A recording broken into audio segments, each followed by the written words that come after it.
और खबर उन्नाव से है, जहां पे खनन माफिया ने सेंध लगाई है। सीएम योगी के विभाग में खनन माफियाओं ने यह सेंध लगा दी। वन विभाग की जमीन पर अवैध खनन किया गया। सरकारी जमीन पर हजारों डंपर मिट्टी निकाल ली गई। 2 हेक्टेयर से अधिक जमीन पर यह अवैध खनन हुआ है। अब खनन की सूचना पर पहुंचे हैं वन विभाग के रेंजर को दौड़ाया भी गया है। शिकायत के बाद माखीताना पुलिस 6 घंटे से यहां पर चक्कर काट रही है। तहरीर में गाड़ी का नंबर जिक्र करके शिकायत की गई है। डीएम उन्नाव रविंद्र कुमार से अब इस पर रिपोर्ट तलब कर ली गई है। जिला खनन अधिकारी से 24 घंटे में इसमें रिपोर्ट मांगी गई है। जिला खनन अधिकारी की लापरवाही आने पर इसमें कार्रवाई की जाएगी। खनन माफिया को चिन्हित करके सख्त कार्रवाई के निर्देश डीएम ने दिए हैं। सिंहपुर मवैया में वन विभाग की जमीन पर यह अवैध खनन हुआ है। तस्वीरें आप देखिए, यह सरकारी जमीन है जिस पर अवैध खनन हुआ। इसमें अहम बात यह है, चूंकि यह विभाग मुख्यमंत्री के पास है, लेकिन उसके बावजूद खनन माफियाओं के हौसले किस कदर बुलंद हैं कि यहां पर भी सेंध खनन माफियाओं ने लगा दी है। और इसमें सबसे अहम बात यह है कि जब सरकारी जमीन पर हजारों डंपर मिट्टी निकाली गई तो उस समय विभाग क्या सो रहा था।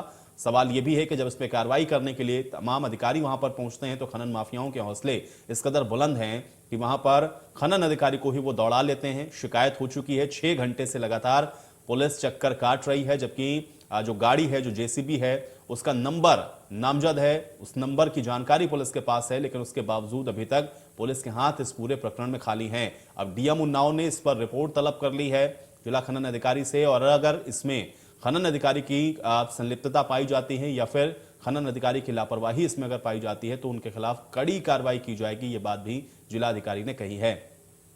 तो बेहद अहम है और बड़ी खबर हम आप तक पहुंचा रहे हैं। चूंकि खनन विभाग मुख्यमंत्री के पास है, लेकिन उसमें आप देखें कि किस तरह से सेंध लगा दी है खनन माफियाओं ने। तकरीबन 2 हेक्टेयर से ज्यादा की ये पूरी जमीन है, जहां पर आप देख सकते हैं कि किस तरह से यहां पर अवैध तरीके से वन विभाग की जमीन पर खनन किया गया। और उसके बाद यहां से कई डंपर जो मिट्टी है वो यहां से खनन करके निकाल ली गई है। विभाग इस पर उदासीन बना हुआ था, लेकिन मामला संज्ञान में आने के बाद जब खनन अधिकारी मौके पर पहुंचे तो फिर दबंगों ने उनको भी दौड़ा लिया, खनन माफियाओं ने उनको भी दौड़ाया है। लेकिन अभी तक इस मामले में किसी की गिरफ्तारी नहीं हो सकी है। यह अहम और बड़ी जानकारी आप तक हम पहुंचा रहे हैं।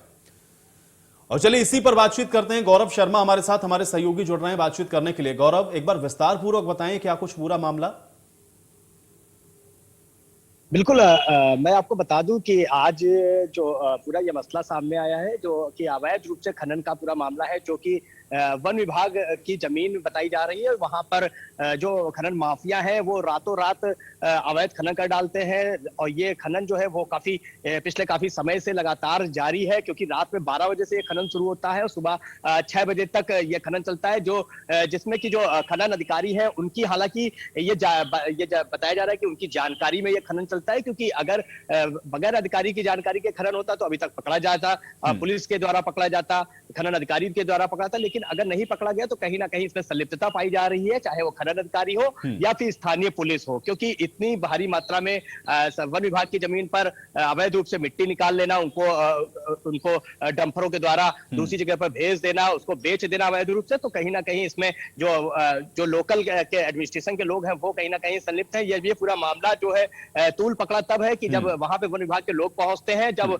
उन्होंने उस जेसीबी को रोकने की कोशिश करते हैं, तो वहां पे जो खनन के जो माफिया के जो कुर्गे होते हैं वो वहां उसकी गाड़ी के पास अपनी गाड़ी लगा देते हैं और उसको धमकाते डराते हुए वहां से भाग निकलते हैं। और जिसके द्वारा जब जो एप्लीकेशन दी जाती है तो लगभग 8 घंटे बीत जाने के बाद भी जो वहां की स्थानीय पुलिस है, स्थानीय थाना है, वो उसने मुकदमा दर्ज करने की जरूरत नहीं करता है। तो कहीं ना कहीं जो माफिया है उनके हौसले बुलंद है, जबकि ये जो विभाग है, जब खुद सीएम योगी आदित्यनाथ के पास है, उसके बाद भी जो माफिया है उनके जो हौसले जिस तरीके से बुलंद दिखाई दे रहे हैं। तो इस पूरे मामले पे उन्नाव के जिलाधिकारी डीएम रविंद्र कुमार ने इस पूरे मामले में जो खनन अधिकारी है उनसे रिपोर्ट तलब की है कि आखिर ये खनन कैसे हो रहा था, और अगर हो रहा था तो इस पर अभी तक कार्रवाई क्यों नहीं हुई है। तो ये जाहिर सी बात है कि पिछले कुछ समय से लगातार ये खनन चल रहा था, क्योंकि जैसे ही विधानसभा के चुनाव हुए थे, आचार संहिता हटी थी, उसके बाद से लगातार ये खनन जारी था। हालांकि अभी एमएलसी चुनाव होने के बाद भी यहाँ पर जो जिला प्रशासनिक अधिकारी जो है, चाहे वो पुलिस के लोग हो, चाहे लेकिन गौरव, चूंकि एक तो हम देख रहे हैं कि कोई घटना को संज्ञान में तो ले लिया जिलाधिकारी ने और ये भी कहा है कि अगर इसमें संलिप्तता होगी तो हम सख्त कार्रवाई करेंगे। लेकिन सवाल इस बात का उठता है, जैसा कि आपने भी कहा, कि बिना संलिप्तता के विभाग के ये संभव ही नहीं है कि वहां से इतनी ज्यादा संख्या में मिट्टी को उठा लिया जाए, गाड़ियों में भर के जा रही हो। क्या ये मान के चला जाए कि कहीं ना कहीं पूरी तरह से इसमें संलिप्तता है अधिकारियों की, और इसलिए हमको दिख रहा है साफ तौर पर कि जिलाधिकारी ने भी इसको तत्काल संज्ञान में लेते हुए सख्त कार्रवाई की बात की है और उस पर भी अहम यह है कि यह विभाग खुद मुख्यमंत्री के पास है। देखिए, मैं आपको एक बात, बहुत साधारण सी बात बता दूं कि जब तक जो भी अवैध काम होते हैं, अगर वहां का जो लोकल एडमिनिस्ट्रेशन होता है, चाहे वो स्थानीय पुलिस हो, चाहे स्थानीय दरोगा हो, चौकी इंचार्ज हो, या फिर खनिज विभाग के अधिकारी हो या उनके इंस्पेक्टर हो, अगर उनकी संलिप्तता नहीं होती तब तक ये अवैध काम उस क्षेत्र में नहीं किया जा सकता है। लेकिन अगर संलिप्तता पाई जाती है, संलिप्तता लगातार है, और इसी बात के बाबत रात में 12 बजे से लेकर सुबह 5 बजे तक, 6 तक अगर अवैध खनन चल रहा है, सड़कों पर रातों रात डंपर दौड़ रहे हैं मिट्टी के भरे, रातों रात अगर वहां आसपास इलाके में अगर जो जेसीबी है वो गरज रही है, तो कहीं ना कहीं अधिकारियों की संलिप्तता है, जिसके चलते इतना बड़ा चलिए गौरव, फिलहाल के लिए बहुत शुक्रिया हमारे साथ जुड़ने के लिए, इस तमाम बातचीत के लिए।